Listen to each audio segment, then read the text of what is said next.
साल 2019 से ही कोरोना ने जिस तरह से पूरे विश्व में हड़कंप मचाया था, उस मंजर को याद करके आज भी हर कोई अंदर तक सहम जाता है। इवन एक दौर वो भी था जब मार्केट से बुखार की दवाइयां, स्पेशली पैरासिटामोल का स्टॉक मेडिकल स्टोर्स और हॉस्पिटल्स में ढूंढते ही नहीं मिल रहा था, क्योंकि कोरोना के समय पर लोग सबसे पहले इन्हीं दवाइयों को ले रहे थे तेज बुखार में। जी हाँ, ये वही दवाइयां थीं जो कोरोना के पहले एक छोटे से मेडिकल स्टोर पर भी आपको बड़ी आराम से मिल जाया करती थी। लेकिन कोरोना के बाद से इसका मंजर कुछ ऐसा ही रहा कि लोग बड़े बड़े हॉस्पिटल से लेके पुराने से पुराने मेडिकल स्टोर के भी चक्कर काट रहे थे कि भैया कोई तो पैरासिटामोल दे दो, और सिर्फ इस उम्मीद में कि कहीं ना कहीं कोई टैबलेट तो मिल ही जाएगी। लेकिन इतनी नॉर्मल सी दिखने वाली पैरासिटामोल की गोली को आखिरकार फैक्ट्रीज में बनाते कैसे हैं? इसी से जुड़ी इस खास वीडियो में हम आपके लिए लेकर आए हैं ये चीज, जहां हम आपको इसकी पूरी मेकिंग प्रोसेस के बारे में बताएंगे। तो दोस्तों, सीट बेल्ट्स को बांध लीजिए, क्योंकि आज हम आपको सैर पे ले जाने वाले हैं उस फैक्ट्री में जहां पे बहुत ही बेहतरीन प्रोडक्ट यानी कि पैरासिटामोल को बनते हुए दिखाया जाएगा। चलिए वीडियो शुरू करते हैं। सबसे पहले वीडियो में आगे बढ़ने से पहले और इसकी मेकिंग जानने से पहले हम आपको ये बता देते हैं कि पैरासिटामोल एक नॉर्मल सी दवा होती है जिसका आमतौर पर इस्तेमाल तेज बुखार और बॉडी पेन में किया जाता है, जो आपको आपके आसपास के मेडिकल स्टोर पर बड़ी ही आसानी से मिल जाता है। अब बात करें पैरासिटामोल टैबलेट की मेकिंग की, तो उसकी मेकिंग में सबसे पहले हमें जरूरत होती है रॉ मटेरियल की, और इसके लिए सबसे पहले जरूरत होती है पैरासिटामोल क्रूड की।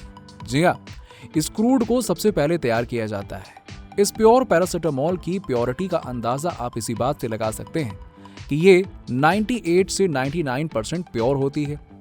अब इन फैक्ट्रीज में पैरासिटामोल को काफी बड़े स्केल पे बनाया जाता है, और इसके लिए सबसे पहले 4 अमीनोफेनॉल को एसिटिक एनहाइड्राइड के साथ एक बड़े से टैंक में मिक्स कर लिया जाता है।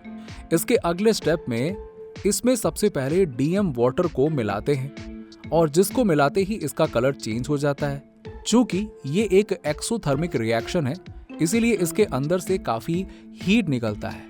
अब इस निकले हुए हीट की वजह से टैंक का टेम्परेचर काफी ज्यादा बढ़ जाता है, लेकिन इसके बाद भी इसे 30 से 40 डिग्री तक रिच टेम्परेचर पर हॉट वाटर बाथ दिया जाता है, और इस स्टेप के बाद इसे थोड़ी देर ठंडा होने के लिए छोड़ दिया जाता है। जब ये एक बार ग्रेजुअली ठंडा हो जाता है तो इसे अगले स्टेप में काफी बारीकी से फिल्टर किया जाता है। अब फिल्टर होने के बाद हमें हमारा क्रूड मील मिल जाता है, जिसे अगले चरण में प्योर होने के लिए भेज दिया जाता है। अब अगर आप ये सोच रहे हैं कि इसे प्योर कैसे किया जाता है, तो आइए वो भी हम आपको बता देते हैं। दरअसल इसके प्योरिफिकेशन प्रोसेस में मेथनॉल और वाटर को 50-50% के रेशियो में एक सोल्यूशन बनाकर साथ में गर्म किया जाता है, और इसे पूरी तरह से डिसॉल्व होने के लिए छोड़ दिया जाता है।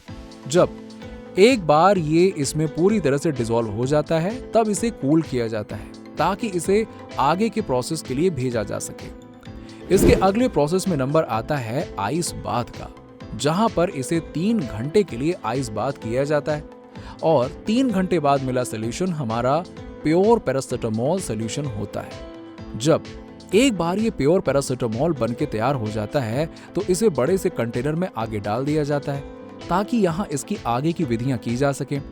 ये कंटेनर इसे आगे पाउडर के फॉर्म में बना देता है। हालांकि इस पाउडर को थोड़ा गीला भी इसलिए रखा जाता है जिससे कि इसे बाद में टैबलेट बनाने में किसी भी तरह की दिक्कत ना आए। इसके अगले स्टेप में इससे टैबलेट मेकिंग मोल्ड में डाल दिया जाता है, जहां इन्हें टैबलेट का आकार दिया जाता है। अब अगले स्टेप में इसे रोटेटिंग ड्रम में डाल दिया जाता है ताकि इनकी कलरिंग की जा सके। इसके लिए इन पर स्प्रे से कलर की कोटिंग की जाती है, और इन्हें काफी अच्छे से कलर किया जाता है। कलरिंग का ये प्रोसेस कुल 40 मिनट तक चलता है, जिसके बाद अब बारी आती है इनके पैकेजिंग की, क्योंकि अब ये टैबलेट्स बिल्कुल तैयार हो चुके होते हैं। लेकिन पैकेजिंग यूनिट में उन्हें भेजने से पहले हम इन्हें भेजते हैं साइंटिस्ट की उस टीम के पास, जो इस दवा में मिले सभी तत्वों की जांच तो करता ही है, साथ ही साथ इस बात की भी जांच करता है कि ये क्वालिटी के सभी पैरामीटर्स पर खरे उतर रहे हैं या फिर नहीं। अब अगर एक बार यहाँ से इनकी क्वालिटी फाइनलाइज हो जाती है, तो इन्हें अगले पैकेजिंग सेक्शन में भेज दिया जाता है। लेकिन अगर इनकी क्वालिटी में थोड़ी सी भी प्रॉब्लम पाई जाती है, तो इन्हें यहीं रोक दिया जाता है और फिर से वापस मैन्युफैक्चरिंग यूनिट में भेज दिया जाता है। पैकेजिंग यूनिट में इन्हें मेडिसिन स्ट्रिप्स में पैक किया जाता है और अगले स्टेप में ऑटोमेटेड मशीन्स के द्वारा इन मेडिसिन को एल्यूमिनियम शीट से अच्छे से सील कर दिया जाता है। यहाँ पर आपने अक्सर देखा होगा कि इन शीट्स पर कंपनी से लेके दवा की सारी डिटेल्स तक लिखी रहती है, जिसमें कंपनी की मैन्युफैक्चरिंग डेट, एक्सपायरी डेट, दवा की एमजी की कितने मिलीग्राम की है इसमें दवा, और दवा का नाम, सब कुछ डिटेल में लिखा होता है। जब एक बार इनकी पैकेजिंग पूरी हो जाती है तो इन्हें बड़ी बड़ी मेडिसिन एजेंसीज पर, जहां से डिस्ट्रीब्यूटर्स और लोकल स्टोर मैनेजर्स से होते हुए ये दवाएं हम तक पहुंचती हैं।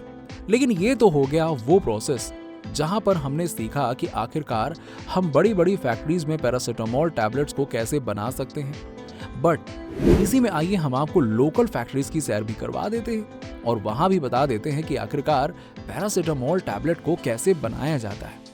लोकल फैक्ट्रीज में 3 ग्राम पैरासिटामोल की मेकिंग के लिए 4 अमीनोफिनॉल के साथ 3.7 gram acetic anhydride, 3.5 millilitre DM water और 8 ml डीएम चिल वाटर और इसके साथ ही 15-15 ml के 2 वेट केक की जरूरत होती है। अब इन सब सामानों के साथ इन लोकल फैक्ट्रीज में इसे बनाने के लिए कॉनिकल फ्लास्क का इस्तेमाल किया जाता है। साथ ही 50 मिलीलीटर का मेजरिंग सिलेंडर, 50 मिलीलीटर का मैग्नेटिक स्टीरर और हीटिंग क्लैप्स के साथ ही स्पैटुला और 5 माइक्रोन का बंचर फिल्टर शामिल होता है। साथ ही इन सबको ड्राई करने के लिए एक ओवन का भी इस्तेमाल किया जाता है। प्रोसेस की शुरुआत की जाती है सबसे पहले एक थर्मल मैग्नेटिक स्ट्रक्चर के साथ, जिसमें पानी को हीट किया जाता है और रिक्वायर्ड टेम्परेचर बनाया जाता है ताकि आगे प्रोसेस बढ़ाया जा सके।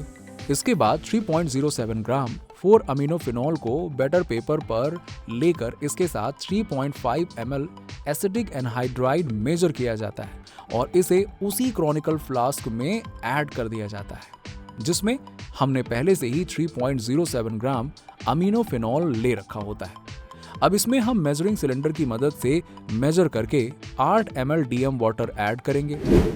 अब अगर आपके दिमाग में ये ख्याल आ रहा है कि इसकी मेजरिंग क्यों जरूरी है, इसे हम ऐसे ही मिक्स कर सकते हैं, तो हम आपको बता दें कि ये इसलिए जरूरी होता है क्योंकि इसका केमिकल रिएक्शन में एक बेहद ही इंपॉर्टेंट रोल होता है। जैसे कि हम इसके अंदर वाटर को जब ऐड करते हैं तब इसका कलर तुरंत बदलने लगता है।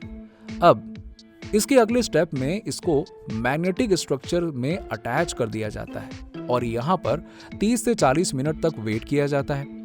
अब बारी आती है थर्मोमैग्नेटिक स्टिरर को बंद करने की, जिसके बाद अगला नंबर आता है उसे ठंडा करने का। वैसे इसके लिए हम कोई स्पेशल स्टेप नहीं लेते हैं, बल्कि ग्रेजुअली ठंडा होने के लिए छोड़ देते हैं। जब ये एक बार ग्रेजुअली ठंडा हो जाता है तो इसे आइस बाथ में रख दिया जाता है ताकि हमारा पैरासिटामोल रीसेट होने लग जाए। ये प्रोसेस पूरे 30 मिनट तक जारी रखा जाता है। अब अगले स्टेप में बारी आती है पैरासिटामोल को फिल्टर करने की, जिसके लिए एक क्रॉनिकल फ्लास्क लेते हैं और उसके ऊपर 5 माइक्रोन का फिल्टर पेपर ऐड करते हैं। फिर उसको थोड़ा ढीला करके और वैक्यूम से कनेक्ट कर लेते हैं। अब अगले स्टेप में वाटर मशीन की सहायता से एसिडिक कंटेंट को बाहर कर लिया जाता है और अब स्पैटुला से इसे स्कैप कर दिया जाता है।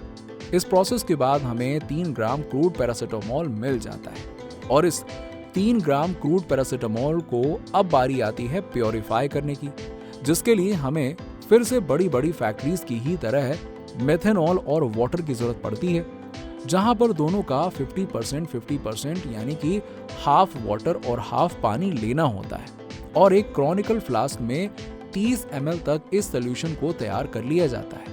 और अब अगले स्टेप में इस सोल्यूशन को मैग्नेटिक स्टिरर पर हीट किया जाता है ताकि ये मेथनॉल पानी में अच्छी तरह से घुल जाए। अब अगर इस प्रोसेस के बाद कोई कलर निकलता है तो इसके लिए भी हम एक्टिवेटेड चारकोल का इस्तेमाल करते हैं और इसके कलर में इंप्रूवमेंट कर सकते हैं। ये प्रोसेस कंप्लीट होने के बाद एक बार फिर से नंबर आता है कूलिंग का, जिसके लिए हम इसे नीचे उतार कर कुछ देर के लिए छोड़ देते हैं ताकि ये रूम टेम्परेचर पर ठंडा हो सके और प्योरिटी के आने तक कूलिंग हो सके। जब एक बार इसमें प्योरिटी आ जाती है तो इसे आइस टब में आइस बाथ के लिए अगले 3 घंटे तक के लिए छोड़ दिया जाता है। जहां हम देखते हैं कि हमें हमारा प्रोडक्ट मिल चुका है और ये पैरासिटामॉल सफेद कलर में बनके तैयार हो जाता है। अब अगले स्टेप में दूसरे ग्लास में पहले से ही ठंडा पानी रखा होता है, जिसमें हमें इस गीले केक को ठंडे पानी से धुलना होता है ताकि किसी भी तरह की स्मेल इसमें से निकल जाए। और इस प्रोसेस के बाद हमें हमारा प्रोडक्ट मिल जाता है और इसे वे करके 2.95 ग्राम पैरासिटामॉल लेकर हम उसे सुखा लेते हैं और हमें हमारा पैरासिटामॉल फाइनल प्रोडक्ट के रूप में मिल जाता है। तो अपनी इस वीडियो में हमने आपको बड़ी बड़ी फैक्ट्रीज और लोकल फैक्ट्रीज में पैरासिटामॉल की मेकिंग प्रोसेस दिखा दी है। दोनों आपको एक दूसरे से कितनी अलग लगी होंगी, है ना? और क्या आपने वीडियो को एंजॉय किया? हमें कमेंट सेक्शन में कमेंट करके जरूर बताइए। और साथ ही साथ अगर आपको वीडियो पसंद आई हो तो इसे लाइक करें। ऐसी ही और भी वीडियोस देखना चाहते हैं तो हमारे चैनल फैक्ट फिक्शन को सब्सक्राइब करके वो बेल आइकन को जरूर दबा दीजिएगा ताकि हमारे द्वारा और भी फैक्ट्री मेकिंग प्रोसेस की वीडियोस आपको मिल सके बाकियों से पहले। तब तक के लिए बाय बाय। मिलते हैं आपसे अगली ऐसी ही इंटरेस्टिंग वीडियोस के साथ। तब तक के लिए ध्यान रखिए।